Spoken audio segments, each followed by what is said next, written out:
Viewers, আমার হাতে যে তরমুজটি দেখতে পাচ্ছেন এটির দাম 300 টাকা। সাধারণত এখন তরমুজের মৌসুম, আস্তে আস্তে পুরো মৌসুম শুরু হয়ে যাচ্ছে। তবে আমার হাতে যে তরমুজটি আছে এই তরমুজটি সাইজে মোটামুটি মাঝারি মানের এবং দাম যেটা আছে এটাও কিন্তু কম না। আমার পাশে তরমুজের যিনি মহাজন, যিনি মালিক, উনি আছেন। ওনার কাছ থেকে তরমুজ সম্পর্কে বিস্তারিত জানবো। ওনারা এই তরমুজগুলো কোথা থেকে সংগ্রহ করেছেন বা কোথা থেকে আপনারা নিতে পারবেন। সাবস্ক্রাইব করে পাশে থাকুন। ভাই, আপনার নাম কি? মোহাম্মদ মিনহাজ আহমদ। প্রতি বছরই তরমুজ বিক্রি করেন? জি, প্রতি বছরের সিজনে তরমুজ বিক্রি করে। সিজনে বিক্রি করেন? আন সিজনে পাওয়া যায় না তরমুজ? আমাদের এখানে পাওয়া যায় না, তবে সিলেটে পাওয়া যায়, শহরে পাওয়া যায়। আপনার এই তরমুজগুলো কোথা থেকে আনছেন? সারিঘাট থেকে। সারিঘাট থেকে? তোমরা সামনে থেকে সরো, পিছে যাও, পিছে যাও। এই তোমরা দিয়ে যান, পিছে যাও। সারিঘাট থেকে আনছেন? জি। সারিঘাটে কি প্রচুর তরমুজ পাওয়া যায়? সারিঘাটে প্রচুর তরমুজ পাওয়া যায়, তবে বৃষ্টির কারণে এখন তরমুজ কম। শহর থেকে কেউ যদি বেশি বেশি তরমুজ আনতে চায় সারিঘাট থেকে, তাহলে আনতে পারবে? অবশ্যই আনতে পারবে। সকাল বিকাল জমে বাজার? সকাল বিকাল তরমুজ জমে বাজার। তরমুজের মৌসুমে প্রচুর তরমুজ পাওয়া যায়। জি। এই যে আপনার এই তরমুজগুলি সবগুলি এক সাইজের, কত কেজি? এক একটা 5 কেজি ওজন হইব? আমাদের দিকে তো কেজি করে বিক্রি না। না না, মানে ধারণা 5 কেজি, 6 কেজি, 7 কেজিও আছে। 7 কেজিও আছে। সব তরমুজের দাম কি একই? 250 থেকে 300? 250 থেকে 300, আবার 200 পাওয়া যায়। 200 পাওয়া যায়। ভিউয়ার্স, আমি ওনার যে তরমুজটি দেখলাম উনি কেটেও বিক্রি করছেন, ক্যামেরার পর্দায়ও দেখতে পাচ্ছেন। এই তরমুজগুলোর কালারটা আর একটু গাঢ় লাল হবে বেশ কিছুদিন পরেই। আপনারা যারা সিলেট শহরে বসবাস করেন তাদেরকে আমি একটা নিউজ দিয়েছিলাম সারিঘাট বাজার কেন্দ্রিক। সেখানে যে তরমুজগুলো দেখিয়েছিলাম সেই তরমুজগুলোর এক দফা তরমুজ এখানে আছে। মূলত বিভিন্ন বাজারে বন্টন হয়ে যায় সারিঘাটের তরমুজ। পাইকাররা সারিঘাট থেকে নিয়ে আসে, বিভিন্ন বাজারে গিয়ে বিক্রি করে। হ্যাঁ, আপনারা যারা শহর থেকে আনতে চান তারা সারিঘাট গেলে আনতে পারবেন। ভাই, এই তরমুজের ব্যবসা প্রতি বছর যেহেতু করেন, প্রতি মৌসুমে আপনার লাভ কেমন হয়? 1,00,000 2,00,000 হয়নি লাভ?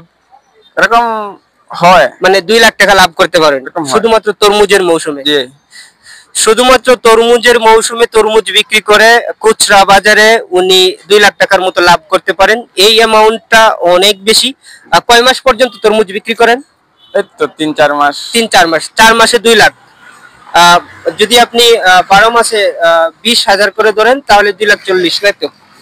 হ্যাঁ, এখন বুঝতে পারছেন এই যে সিজনাল ফল ফ্রুটের যে ব্যবসাটা, এই ব্যবসাটা অনেক ভালো।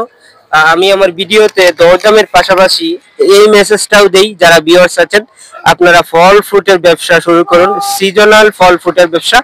তাহলে বেশ লাভ করতে পারবেন এবং ভালো একটা জীবন অতিবাহিত করতে পারবেন। শুধু চাকরি করে চাকরির পিছনে দৌড়ে সময় নষ্ট করার কোনো মানে নাই। ভাই, মনে করেন আমরা সিলেট শহরের কোনো ব্যবসায়ী যদি চায় আমার এই ভিডিওটা দেখার পরে যে আমিও ব্যবসা করতাম, তরমুজ সারিঘাট থেকে কিনাই না টাউনে বিক্রি করবো, তাহলে তার পুঁজি কত লাগবে?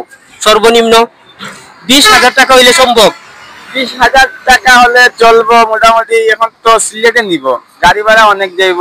তার একসাথে যদি 500 মাল কিনে, এরকম মাল কিনলে তো এখন বর্তমানে বাজার চলে 24, 25, 23 এরকম চলে। এরকম চলে। জি, মোটামুটি 20 হলে চলবে না, আর একটু বেশি লাগবে। মানে তরমুজের ব্যবসা করতে হলে আপনার 50,000 টাকা নিম্নতম পুঁজি লাগবে। 50,000, 1 লাখ এরকম লাগবে। হ্যাঁ, যে ব্যবসার লাভ বেশি সেই ব্যবসার একটু বেশি পুঁজি কাটালেও লাভ। সাধারণত 50,000 টাকা নিম্নতম পুঁজি নিয়ে যদি আপনারা এই ধরনের তরমুজ ক্রয় করে শহরে বিক্রি করেন তাহলে হিউজ পরিমাণের টাকা আয় করতে পারবেন। আজকের এই ভিডিওটি সংগ্রহ করেছি কই থেকে ভাই? দরবস্ত বাজার। দরবস্ত বাজার থেকে। দরবস্ত বাজার জৈন্তাপুর থানা? জৈন্তাপুর থানা, সিলেট জেলা। হ্যাঁ, সিলেট জেলা। ভিউয়ার্স, দরবস্ত বাজার থেকে আমি হাঁস মুরগির উপরে একটা প্রতিবেদন দিয়েছিলাম, যেটা আপনারা এখনো দেখছেন সার্চ দিয়ে দিয়ে। মূলত হাঁস মুরগির বাজারটি, ভাই বাজার কি কি বারে জমে দরবস্তে? সোমবার, শুক্রবার। সোমবার শুক্রবারে জমে ওঠে, যার জন্য আজকে দ্বিতীয়বারের মতো এই হাঁস মুরগির বাজারটি দেখাতে পারিনি। সাধারণত যেটা আপনারা পছন্দ করেছিলেন সেটাই দেখানোর কথা ছিল। আজকে সেটা না দেখিয়ে আমি সরাসরি তরমুজ দেখালাম, কারণ দরবস্ত বাজারে আমি অনেক বছর ধরে দেখে আসছি এই ধরনের ভাইয়েরা তরমুজের ব্যবসা করছেন। আপনি যে টাকা আয় করেন 3 মাসে, হ্যাঁ এই 3 মাসের টাকা দিয়ে তো আপনি সারা বছর মোটামুটি চলতে পারবেন। মোটামুটি মানুষ বেশি মান্থলি 20,000 টাকা হয় রুজি। হ্যাঁ ঠিক আছে, ফ্যামিলিতে মানুষ বেশি, ফ্যামিলিতে মানুষ বেশি। যদি কম হইতো তাহলে মোটামুটি চলা যেত। গ্রামীণ একটি বাজারে উনি বেশ ভালোই চলছেন এই ব্যবসাটি করে, তাও শহরেও আপনি পারবেন। আজকের এই ভিডিওটি এই পর্যন্তই থাক। যারা এত সময় আমার সাথে ছিলেন তাদের সবাইকে ধন্যবাদ। সাবস্ক্রাইব করে পাশে থাকবেন। ভালো থাকুন।